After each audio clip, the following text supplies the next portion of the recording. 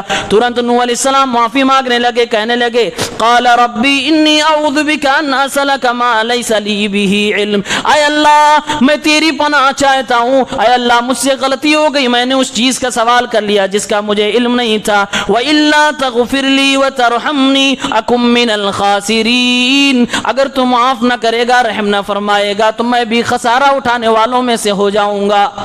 اس عذاب کے ماحول میں کشتی کا جو سردار تھا وہ معافی مانگنے لگا۔ یہ نوح علیہ السلام کی قوم تھی۔ اس کے بعد اللہ تعالیٰ نے قوم ہود کا تذکرہ فرمایا، قوم عاد۔ یہ قوم عاد دنیا کی وہ قوم تھی جو بڑی طاقتور تھی۔ اللہ تعالیٰ نے کہا لم یخلق مثلها فی البلاد، ان کی طرح شہر میں کوئی پیدا ہی نہیں کیا گیا، اتنے مضبوط اتنی طاقتور قوم۔ کچھ دن گزرنے کے بعد یہ بھی برباد ہو جاتی ہے۔ ہود علیہ السلام نے ان کو سمجھانا شروع کیا۔ یہود علیہ السلام سے اوٹ پٹانگ سوال کرنے لگے اور کہنے لگے کیا تمہارے کہنے کی وجہ سے ہم اپنے معبودوں کو چھوڑ دیں گے؟ قالوا یا ہود ما جئتنا ببینہ وما نحن بتارکی آلہتنا عن قولک وما نحن لک بمؤمنین۔ تمہارے کہنے سے ہم اپنے معبودوں کو نہیں چھوڑیں گے، لاؤ بڑی بڑی دلیلیں، لاؤ بڑے بڑے ثبوت دو تب ہم مانیں گے، اور ہم تمہارے اوپر ایمان نہیں لائیں گے۔ ان نقول الا اعتراک بعض آلہتنا بسوء، بلکہ ہمیں تو یہ لگتا ہے کہ ہمارے معبودوں نے کسی نے تمہارے دماغ خراب کر دیا ہے، یعنی کہ ہمارے معبودوں میں سے کسی نے تمہیں دبوچ لیا ہے، تمہیں کوئی عذاب میں مبتلا کر دیا ہے۔ یہ باطل عقیدہ دیکھو، پتھروں کی پوجنے والی قوم حضرت ہود سے کہہ رہی ہے ہمارے کسی معبود کے عذاب کے شکار تم ہو گئے ہو، اس طرح تم بات کر رہے ہو۔ حضرت ہود علیہ السلام فرماتے ہیں قال انی اشہد اللہ واشہد انی بریء مما تشرکون، میں اللہ کو گواہ بناتا ہوں، تم بھی گواہ بن جاؤ، میں تم سے اور تمہارے ان معبودان باطلہ سے براءت کا اعلان کرتا ہوں۔ حضرت ہود علیہ السلام نے بہت سمجھایا، ان لوگوں نے بھی نہیں مانا۔ پھر اللہ رب العالمین کا عذاب اس قوم پر بھی آیا۔ پھر اللہ رب العالمین نے قوم سمود کا تذکرہ فرمایا جس میں حضرت صالح علیہ السلام نبی بنا کر بھیجے گئے تھے۔ انہوں نے بھی لوگوں کو بت پرستی سے، شرک سے روکنا شروع کیا، یہ لوگ بھی نہیں مان رہے تھے۔ یہ لوگ بھی بڑا عجیب جواب دیتے ہیں، کہتے ہیں قالوا یا صالح قد كنت فينا مرجوا قبل هذا، اے صالح ہمارے درمیان تم رہتے تھے، قوم کو تم سے بڑی امیدیں تھی، لیکن تم نے یہ کیا کہنا شروع کر دیا کہ ہم ان معبودوں کو چھوڑ دیں؟ اتنہانا ان نعبد ما يعبد آباؤنا، کیا تو ہمیں اس بات سے روک رہا ہے کہ ہم اس کی عبادت چھوڑ دیں جس کو ہمارے باپ دادا پوجا کرتے تھے؟ کہا باپ دادا کے خلاف تو ہمیں لے کے جانا چاہتا ہے۔ وَإِنَّنَا لَفِي شَكٍّ مِّمَّا تَدْعُونَا إِلَيْهِ مُرِيبٍ، بلکہ جس کی طرف تو ہمیں دعوت دے رہا ہے ہم تو اس میں شک میں ہے، ہمیں شک ہے جو تو بات کہہ رہا، تمہاری بات پہ یقین ہی نہیں، ہم تمہاری بات کیسے مان لیں؟ اللہ کی اونٹنی آ گئی، لَكُمْ آیَةً فَذَرُوهَا تَأْكُلُ فِي أَرْضِ اللَّهِ وَلَا تَمَسُّوهَا بِسُوءٍ، اس اونٹنی کو کوئی ہاتھ نہیں لگائے گا، یہ جہاں جائے چرنے کے لیے پینے کے لیے اسے جانے دینا، کبھی بھی اسے تم بری نیت سے ہاتھ نہ لگانا، اس کو مارنا نہیں۔ فَيَأْخُذَكُمْ عَذَابٌ قَرِيبٌ، اگر تم نے اس کے ساتھ کچھ برا کیا تو تمہارے اوپر اللہ کا عذاب آ جائے گا جو بڑا قریب ہے۔ منع کیا پیغمبر، انہوں نے خود یہ نشانی مانگی تھی، اونٹنی نکل کے آئی اور اس کے بعد خود ہی اس کے پیر کاٹ ڈالے۔ اللہ رب العالمین کا عذاب اس قوم پر بھی آیا، یہ قوم بھی برباد ہو گئی۔ اس کے بعد کچھ دنوں کے بعد قوم لوط آتی ہے۔ لوط علیہ السلام یہ حضرت ابراہیم علیہ السلام کے بھتیجے لگتے تھے۔ جس دور میں حضرت ابراہیم رسول تھے، نبی تھے، اسی دور میں یہ بھی تھے، لیکن یہ الگ بستی میں تھے، ابراہیم علیہ السلام الگ بستی میں تھے۔ اس سے پہلے اللہ نے یہ ذکر کیا ہے کہ ابراہیم علیہ السلام کو بڑھاپے کی عمر میں نے بیٹا عطا فرمایا تھا، قوم لوط کو برباد کرنے کے لیے، عذاب دینے کے لیے جو فرشتے آئے تھے، پہلے حضرت ابراہیم کے پاس گئے تھے، ان کو بیٹے کی بشارت دی، اور اس کے بعد وہی فرشتے حضرت لوط علیہ السلام کے پاس آئے۔ تو یہ قوم شرک کے ساتھ ساتھ اغلام بازی، ہومو سیکسولیٹی کی شکار تھی۔ یہ عورتوں کو نہیں، مردوں ہی کو اپنی ہوس کا شکار بناتے تھے۔ تو جب یہ دو فرشتے انسان کی شکل میں خوبصورت حضرت لوط کے پاس جاتے ہیں تو ان لوگوں کی کیا حرکت تھی، اللہ نے ذکر فرمایا ہے، وَجَاءَهُ قَوْمُهُ يُهْرَعُونَ إِلَيْهِ وَمِن قَبْلُ كَانُوا يَعْمَلُونَ السَّيِّئَاتِ۔ ان کی قوم دوڑتی ہوئی بھاگتی ہوئی لوط علیہ السلام کے پاس آئی۔ جب دو اجنبی جوانوں کو دیکھا جو خوبصورت ہیں، یہ دوڑتے ہوئے حضرت لوط کے پاس آئے۔ اللہ نے فرمایا یہ لوگ پہلے سے برا کام کرتے تھے۔ قَالَ يَا قَوْمِ هَؤُلَاءِ بَنَاتِي۔ حضرت لوط علیہ السلام کو جب ڈر لگا کہ یہ میرے مہمان ہیں، ان مہمانوں کی یہ لوگ بے حرمتی کر ڈالیں گے، یہ لوگ اپنی ہوس کا شکار بنا ڈالیں گے، کہنے لگے اے میری قوم کے لوگوں، یہ میری بیٹیاں ہیں، ہنّا طہر لکم، میری بیٹیوں کو لے جاؤ، شادی کر لو، نکاح کر لو، ان سے اپنی خواہشات کو پوری کرو۔ فاتقوا اللہ ولا تخزونی فی ضیفی، اللہ سے ڈرو، اللہ سے ڈرو، فطرت کے خلاف کام نہ کرو، اور یہ تو میرے مہمان ہیں، میرے مہمانوں کے سامنے میری بے عزتی نہ کرو، میرے مہمانوں کے ساتھ برا ویوہار نہ کرو۔ پھر بھی وہ قوم ماننے کو تیار نہیں۔ لوط علیہ السلام نے فرمایا الیس منکم رجل رشید، کیا تم میں کوئی بھی ایک آدمی بھی سمجھدار نہیں ہے جو میری بات کو سمجھ سکے؟ ایک تو تم غلط کام کر رہے ہو، وہ بھی میرے مہمانوں کے ساتھ کر رہے ہو۔ قالوا لقد علمت ما لنا فی بناتک من حق، قوم کے لوگوں نے کہا اے لوط تو جانتا ہے کہ ہم کیا چاہتے ہیں، ہمیں تیری بیٹیوں میں کوئی انٹرسٹ نہیں ہے، ہمیں یہی مرد چاہیے۔ وَإِنَّكَ لَتَعْلَمُ مَا نُرِيدُ، ہم جو چاہتے ہیں تم اچھی طرح سے جانتے ہو۔ لوط علیہ السلام نے ڈرایا، فرشتے نے پھر فوراً کہا اے لوط گھبرائے نہیں، ہم ان کے لیے عذاب بن کر آئے ہیں۔ پھر اللہ رب العالمین کے حکم سے فرشتوں نے ان کو اٹھایا، زمین سے اٹھا کر آسمان کی طرف ان کی بستی کو لے گئے، وہیں سے واپس پلٹ دیا، اور اوپر سے پتھروں کی بارش بھی کی گئی، ساری قوم برباد ہو گئی۔ اللہ نے اس کا تذکرہ فرمایا۔ اس کے بعد حضرت شعیب علیہ السلام کی قوم کا تذکرہ آتا ہے۔ انہوں نے بھی سمجھایا، شرک کے ساتھ ساتھ ان کے ہاں بے ایمانی تھی۔ جب شعیب علیہ السلام ان کو کہتے ہیں شرک نہ کرو، تو یہ لوگ کہتے ہیں یا شعیب اصلاتک تأمرک ان نترک ما یعبد آباؤنا، اے شعیب کیا تمہاری نماز ہمیں منع کر رہی ہے کہ ہم ان کی عبادت نہ کریں؟ کیا تمہاری نماز ہمیں حکم دے رہی ہے کہ ہم اپنے باپ دادا کی روش کو، اپنے باپ دادا کے طریقے کو چھوڑ دیں؟ اور کیا تمہاری نماز ہم کو یہ کہہ رہی ہے کہ تمہارے کہنے کے مطابق ہم تجارت کریں گے، تمہارے طریقے پر ہم بزنس کریں گے، ہم تو اپنے طریقے پہ کریں گے، ہم تمہاری بات کیوں مانیں؟ اور تم تو بڑے سیدھے سادے آدمی ہو، تم کیوں ہم سے الجھ رہے ہو؟ حضرت شعیب علیہ السلام ذرا کمزور جسم کے اعتبار سے تھے، خاندان ان کا تو تھا، قبیلہ تو تھا، لیکن قبیلے والوں کا سپورٹ نہیں تھا۔ تو یہ لوگ کہتے ہیں قالوا یا شعیب ما نفقہ کثیرا مما تقول، اکثر جو باتیں تم کہہ رہے ہو پہلی بات تو سمجھ ہی نہیں آتی، وَإِنَّا لَنَرَاكَ فِينَا ضَعِيفًا، اور ہم میں تم تو بڑے کمزور ہو، جب ہم چاہیں گے تمہیں دبوچ دیں گے، کیوں خامخواہ ہم سے پنگا لے رہے ہو؟ وَلَوْلَا رَحْتُكَ لَرَجَمْنَاكَ وَمَا أَنْتَ عَلَيْنَا بِعَزِيزٍ، اور اگر تمہارے خاندان کا خیال نہ ہوتا، تمہارے قبیلے کا خیال نہ ہوتا تو تمہیں تو ہم پتھروں سے مار ڈالتے، تمہاری ہمارے نگاہوں میں کوئی عزت نہیں ہے، لہذا خاموش رہو، اسی میں تمہاری بہتری ہے۔ ڈرایا انہوں نے بھی، لیکن قوم کے لوگوں نے نہیں مانا، پھر ان کے اوپر بھی اللہ کا عذاب آیا۔ اس کے بعد اللہ نے فرعون کا تذکرہ فرمایا ہے کہ موسیٰ علیہ السلام کے دور پہ ایک طرف فرعون تھا، ایک طرف موسیٰ علیہ السلام تھے۔ قوم کے لوگوں کو موسیٰ کی بات ماننی چاہیے تھی، لیکن لوگوں نے فرعون کی بات مانی۔ فرعون دنیا میں ان کو ڈبوایا، اور قیامت کے دن بھی وہ سردار بن کے آگے آگے چلے گا، اور اس کے پیچھے اس کے ماننے والے ہوں گے، اور سب کو جہنم میں لے جا کر چھوڑے گا۔ اللہ رب العالمین فرماتا ہے فَاتَّبَعُوا امر فرعون وما امر فرعون برشید، اس دور کے لوگوں نے موسیٰ علیہ السلام کو چھوڑ کر فرعون کی بات مانی۔ فرعون کا کوئی بھی معاملہ اچھا نہیں تھا۔ یقدم قومہ یوم القیامہ فاوردہم النار وبئس الورد المورود، قیامت کے دن بھی اپنی قوم کے آگے آگے چلے گا، اور اپنی قوم کے لوگوں کو جہنم میں لے جا کر گرا دے گا، کتنا برا ٹھکانہ ہے۔ واتبعوا فی ہذہ لعنہ ویوم القیامۃ بئس الرفد المرفود، اور دنیا میں بھی اپنی قوم کے لوگوں کو اللہ کی رحمت سے دور کر کے رکھا، اللہ کی لعنت کا کا مستحق بنا دیا. یہ فرعون کے ماننے والے تھے جو دنیا میں بھی نقصان اٹھائیں گے, وہاں بھی نقصان اٹھائیں گے. یہ اللہ تعالیٰ ایک ایک کر کے مثالیں بیان کر رہا ہے, اور یہ اللہ کے نبی صلی اللہ علیہ وسلم کو بیان کیا جا رہا ہے کہ آپ گھبرائیں نہیں, یہ آپ کو مارنے کاٹنے جو بھی سازشیں ہو رہی ہیں ان کا بھی وہی ہونے والا اگر یہ لوگ سدھرے نہیں. آخر میں اللہ رب العالمین نے یہ بیان کیا کہ میں یہ واقعات کیوں بیان کر رہا ہوں, اللہ کے نبی کو بتایا جا رہا ہے کیوں بیان کیا جا رہا ہے. اللہ رب العالمین کہتا ہے وَكُلًّا نَقُصُّ عَلَيْكَ مِنْ أَنْبَاءِ الرُّسُلِ, اے نبی یہ سارے نبیوں کے واقعات قصے آپ کو اس لیے بیان کر رہا ہوں, مَا نُثَبِّتُ بِهِ فُؤَادَكَ, جس سے آپ کو تسلی مل سکے, آپ کا دل مضبوط ہو سکے, آپ ان مشرکین سے نہ گھبرائیں. وَجَاءَكَ فِي هَذِهِ الْحَقُّ وَمَوْعِظَةٌ وَذِكْرَىٰ لِلْمُؤْمِنِينَ. پہلی وجہ یہ کہ آپ کو تسلی ملے, دوسری وجہ کہ جو لوگ بھی قرآن پڑھیں, جو لوگ بھی آپ کے ساتھ میں رہتے ہیں, سب کو نصیحت مل جائے, سب کو عبرت مل جائے, دنیا سدھر جائے.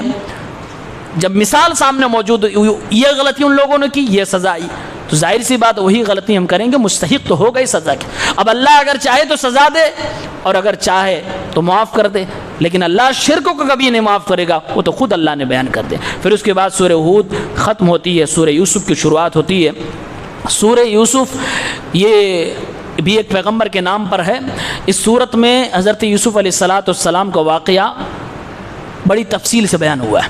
پورے قرآن میں کئی نبیوں کا واقعہ بیان ہوا, آپ نے 6-7 نبیوں کا ذکر سنا ہی. حضرت یوسف کا تذکرہ کئی آیتوں میں آیا ہے, لیکن ان کا واقعہ اللہ نے کہیں قرآن میں چھیڑا نہیں ہے. اسی سورہ یوسف میں چھیڑا تو پوری تفصیل سے بیان کیا ہے. اور اللہ نے کہا یوسف علیہ السلام کا قصہ دا بیسٹ اسٹوری, قرآن کی سب سے بہترین کہانی, سب سے بہترین قصہ, احسن القصص اللہ رب العالمین نے ان کو کہا ہے. اس لیے کہ ان کا واقعہ مکمل ہے, مرتب ہے, تفصیل سے ہے, اور اللہ رب العالمین نے ایک بارگی بیان کیا ہے. شروع سے لے کر تقریباً 100 آیتیں اس کے آس پاس اب پڑھتے جائیے, حضرت یوسف علیہ السلام کا ہی اللہ رب العالمین نے بیان کیا ہے. اس میں بڑی عبرتیں ہیں.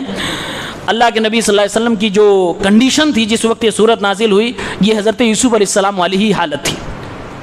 وہ آگے انشاءاللہ آخر میں بتاؤں گا کیسے. حضرت یوسف علیہ السلام نے خواب دیکھا.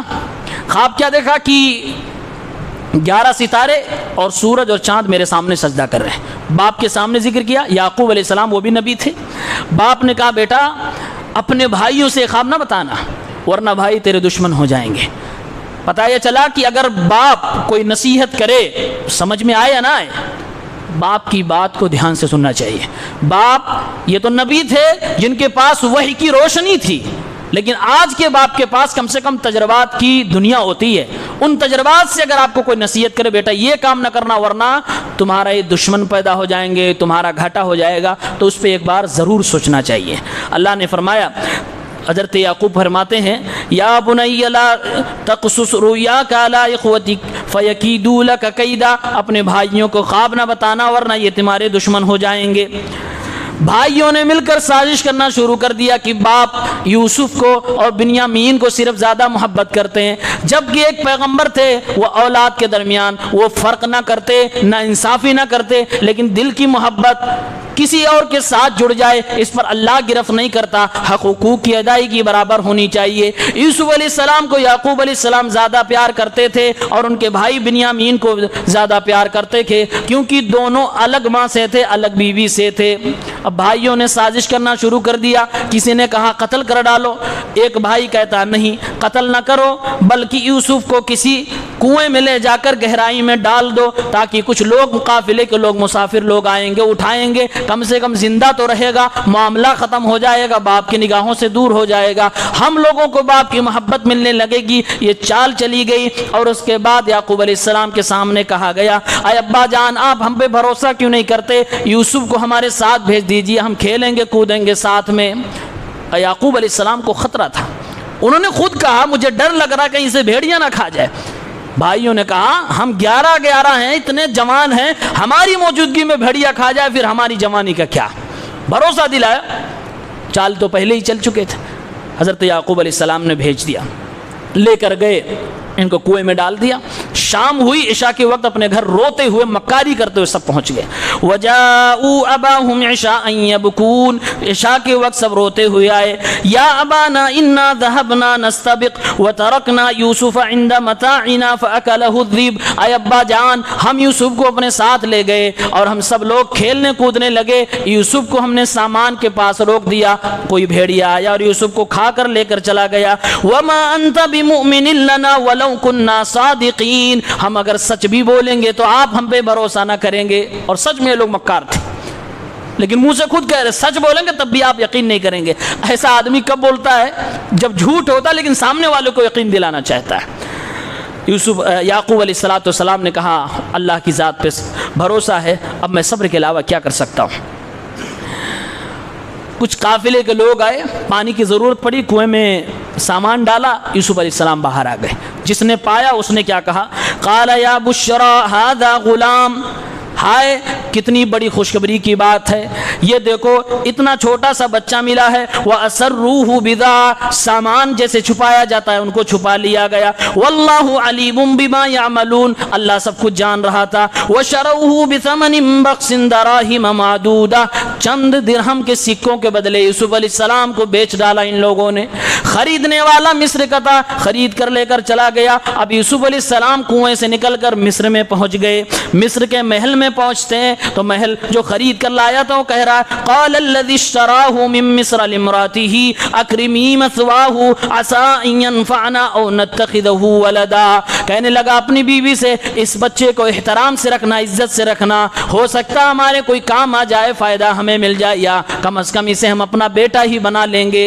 اپنی بیوی سے کہا اس کا خاص خیال رکھنا. خرید کے لائے ہوں, بڑا خوبصورت ہے, اور اتنے خوبصورت ہے یوسف علیہ السلام کہ اللہ کے نبی فرماتے ہیں, صحیح مسلم کی حدیث ہے کہ دنیا کی آدھی خوبصورتی یوسف علیہ السلام کو اکیلے دے دی گئی تھی, اتنے خوبصورت.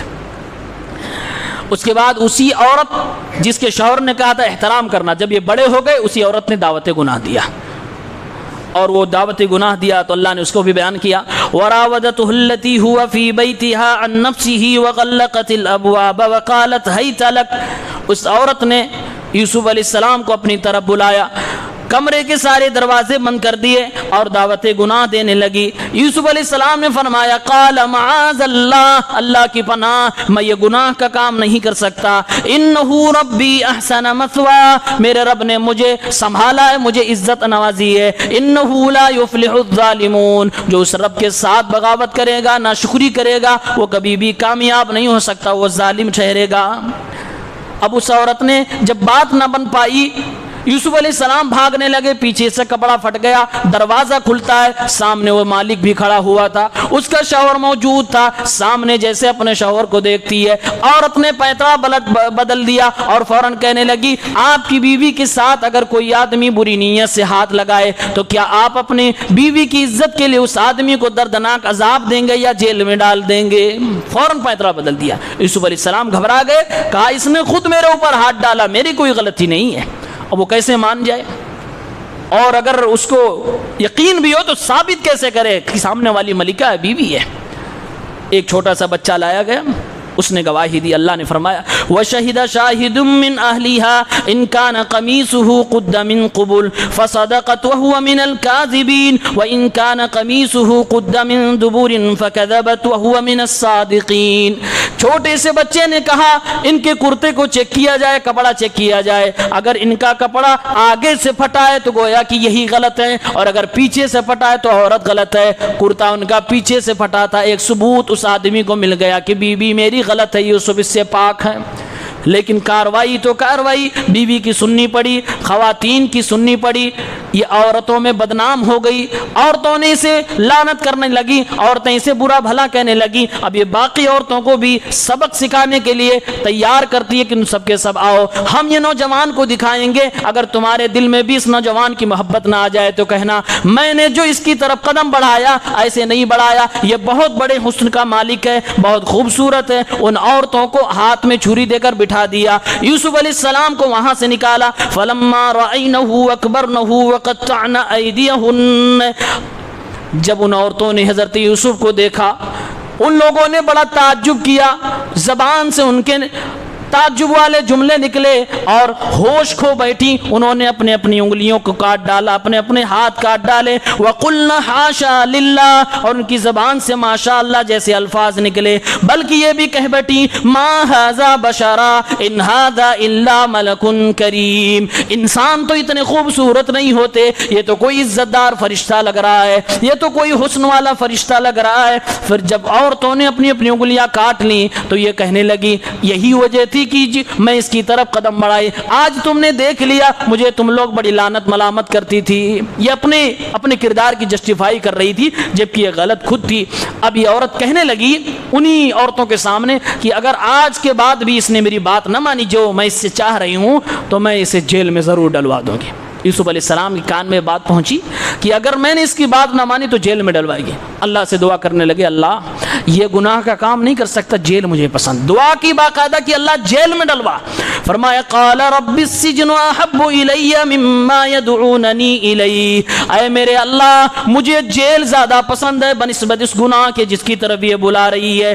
اے اللہ میں جیل میں جانا چاہتا ہوں. والا تصرف عنی کیدہن, اے اللہ مجھے یا تو جیل میں ڈال دے یا ان کے چال ان کے مکر سے مجھے پاک کر دے. اسبو الیہن, کہیں میں ان کی طرف مائل نہ ہو جاؤں. واکم من الجاہلین, اور اس کی دعوت کو اس کے بات کو پوری کر کے میں جاہلوں میں سے نہ ہو جاؤں. اے اللہ یا تو جیل میں ڈلوا دے یا تو پھر اس عذاب سے اس فتنے سے مجھے نجات عطا فرما دے. اللہ نے جیل والی دعا قبول فرما لی اور ان کو اس سے نجات بھی دلا دی. حضرت یوسف علیہ السلام جیل میں گئے. جیل میں قیدی بھی ملاقات کرتے ہیں, وہاں بھی دعوت و تبلیغ کا کام کر رہے ہیں, وہاں بھی توحید کا درس باقاعدہ ایک شاندار توحید کا درس دیا.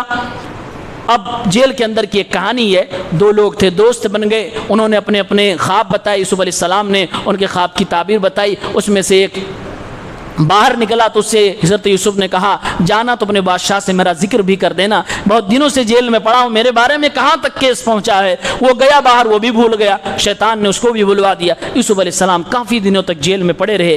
ایک دن بادشاہ خواب دیکھتا ہے, اس خواب کی تعبیر اپنے لوگوں سے اپنے وزیروں سے پوچھتا ہے. کوئی وزیر وہ خواب کی تعبیر بتا نہیں پاتا ہے. وہ لوگ کہتے ہیں قالوا اضغاث احلام وما نحن بتاویل الاحلام بعالمین, یہ پریشان کرنے والا خواب ہے, ہم اس طرح کے خواب کی تعبیر نہیں جانتے ہیں. اب وہیں پر وہ جوان بیٹھا ہوا تو جیل سے نکل کے آیا تھا, یوسف علیہ السلام سے مل کے آیا تھا. اس نے کہا مجھے بھیجو, جیل میں ایک آدمی ہے جس کو بڑی شاندار خواب کی تعبیر آتی ہے اور وہ بتائے گا. یہ نوجوان جاتا ہے, خواب کی تعبیر پوچھتا ہے اور اس کے بعد آ کر بادشاہ کو بتایا جاتا ہے. بادشاہ کہتا ہے اگر جیل میں اتنا ہونہار اتنا علم والا کوئی شخص ہے تو اسے جیل میں نہیں رہنا چاہیے, اسے باہر نکالا جائے. اب اسے باہر نکالنے کی دعوت دی جاتی ہے. نکالنے کے لیے جیلر سامنے جاتا ہے. یوسف علیہ السلام کہتے ہیں نہ میں ابھی جیل سے نہیں نکلوں گا, میرا کیس پہلے فائنل کیا جائے, میرے اوپر جو الزام لگا ہے وہ الزام پہلے صاف کیا جائے. قال ارجع الى ربك فاسأله ما بال النسوة اللاتي قطعن ايديهن ان ربي بكيدهن عليم.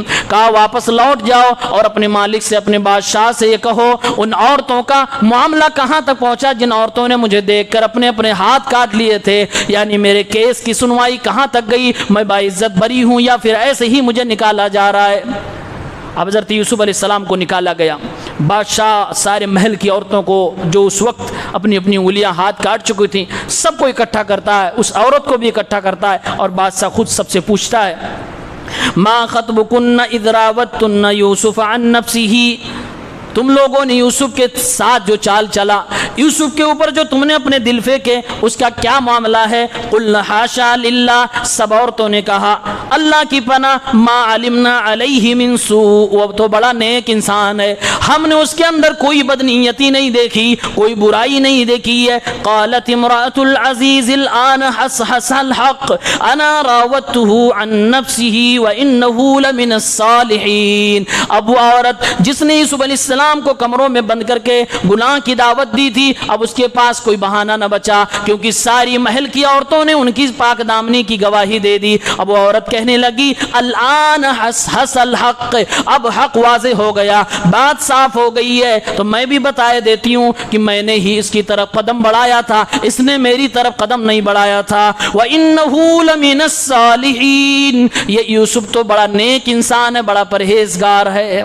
اس کے بعد 12واں پارہ یہیں پر ختم ہوتا ہے. اس کے آگے کا واقعہ انشاءاللہ کل کے درس میں. اللہ تعالی ہم سب کو نیک سیرت بنائے. آمین یا رب العالمین.